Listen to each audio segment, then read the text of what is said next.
But first, one of the real pitfalls of public life is proposing simplistic solutions to complex problems. Or worse, solutions that once you get under the veneer are not solutions at all. No one's more in favour of getting good and capable women into public life than I am. In the 5 years I've been out of Canberra, I've been involved in a pretty fantastic program at the University of Melbourne aimed at equipping women with the skills to run for office. Women on the left, on the right, plenty of independents too, across the whole political spectrum.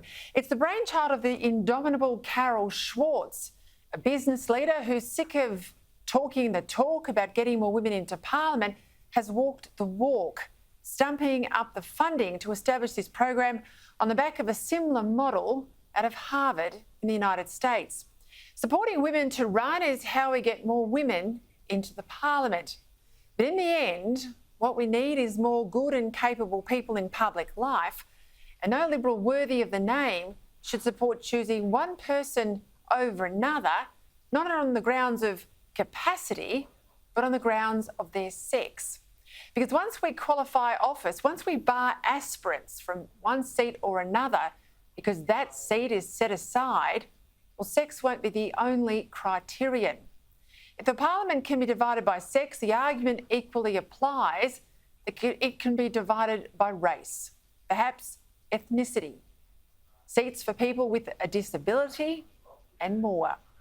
I don't need to tell you that the Prime Minister is in a political hole, and he's looking clearly for a way out. He would be a fool not to appreciate now how badly the Brittany Higgins allegations have been handled, and he knows he's been evasive in dealing with them. He's not sure whether moving Ministers Reynolds or Porter will provide the circuit breaker he needs. He would be hoping so, but he won't know until that happens. So he's casting around and thinking, what about quotas? What says I'm more pro-women than that? Well, hear me on this. You don't improve the Liberal Party by making it more like the Labor Party. Normally, when you take the Liberal Party closer to the Labor Party, you dismay your own best supporters without gaining any new ones. And sure, strong and committed Liberal national voters don't often vote Labor, but there's nothing to stop them protesting by parking their votes with a minor party. And even if their preferences come back, you've still lost the volunteers and the donors that every successful political party must have to win. It's Labor, the party of rules and regulations and central command, that has quotas, fixed and mandatory numbers that have to be met come what may.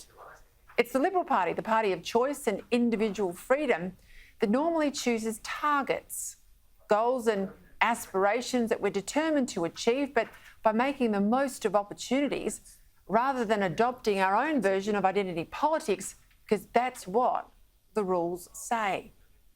The Liberal Party in government has happily signed up to targets for creating jobs, for instance, and for getting emissions down, and for getting more amply qualified women onto government boards. And it's been good at meeting them. The one target the Liberal Party hasn't met, though, is the one flagged by Tony Abbott back in 2015 and then enshrined by the federal executive of the Liberal Party to have 50% of MPs female by 2025. Even with a female deputy leader for over a decade, there's been no real grunt put into the recruitment and support of Liberal women. I'd argue the program at Melbourne Uni has done better in terms of getting candidates to run and to get up than many Liberal Party state organisations. Rather than dismay Liberal supporters and betray Liberal ideals, as a party of the individual and freedom, rather than betray them with quotas, I want to see the Liberals put effort behind their targets to look for, encourage and support able women to run rather than turn themselves into Labor. It's fool's gold to think that more women in Canberra alone will solve the problem of the toxic culture that we've all seen up close and personal in recent weeks. More female MPs is important, but it's not a panacea.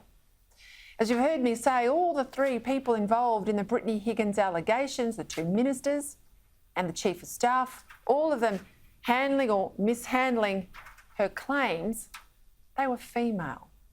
They were female. You don't end toxic culture by bringing in more women. You bring in more women by ending the toxic culture. I mean, why would more women, or indeed more decent, normal people of either sex, want to enter public life or even get close to it at the moment when that means routine character assassinations, often fed by people supposedly on your own side, the kind of antics highlighted this week of a cabal of male staff masturbating on the desks of MPs. If the PM wants to diminish the toxic culture, he could make the next reshuffle about promoting genuine talent rather than people who can be relied upon not to rock his boat.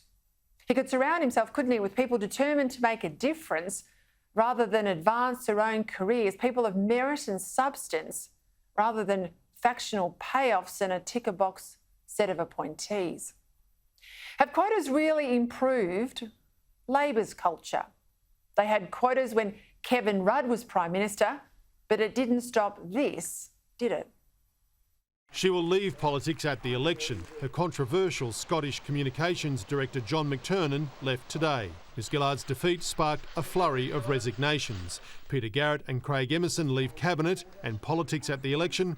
Wayne Swan, Stephen Conroy and Greg Combay leave Cabinet but will stand again. And Stephen Smith won't seek re-election but will remain Defence Minister to the poll. This is something that I cannot, in all good conscience, say to the people of Perth that I can continue to do, win, lose or draw at the next election, for another 3 years. 20 years I can do, 23 years I can't. I came into this place previously as a front man to become a team player. You remember, if you're as old as me or been around as long as me, those diatribes about Rudd, his character, his behaviour, how he treated people inside the Parliament and Labor. You had a quota when all of that happened. And your quotas, sure, more women in Parliament, but it's the same union bosses and factional hacks, almost always men, by the way, who choose the same type of political player to install. Only this time it's a list of safe factional females as much as there is a list of safe factional males. What's really changed here for Labor's women, if some of Labor staffers are to be believed on that Facebook page we talked about recently, that Facebook page that had allegations, serious allegations, about a male MP still on the front bench. I can't be the only one either that finds a debate about gender quotas for Parliament strangely incongruous. At the very same time as a woman, the pro-quota left are denying us our very womanhood. Pronouns, they, not she. The word mother banned, breastfeeding, offensive to male so-called mothers and the female so-called fathers.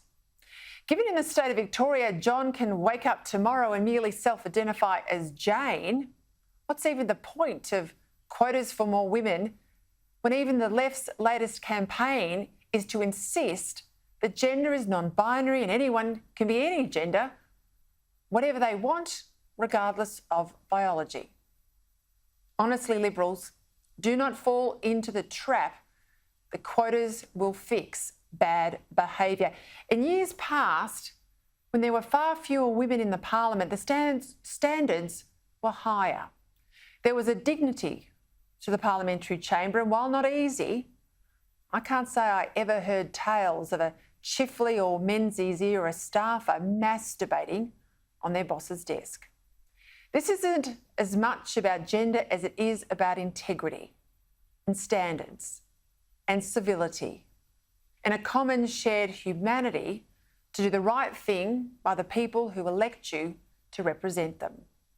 Nothing the PM does will satisfy the activists who are using women's issues to advance a broad left agenda. Adopting quotas will get no more than 5 minutes of grudging applause from people who want to move the whole polity sharply to the left. But I tell you what, it would certainly generate long-term disenchantment from the people the Liberal Party really needs to hold. And if comments of read and heard today are any indication, the PM and his team are skating on thin ice as it is.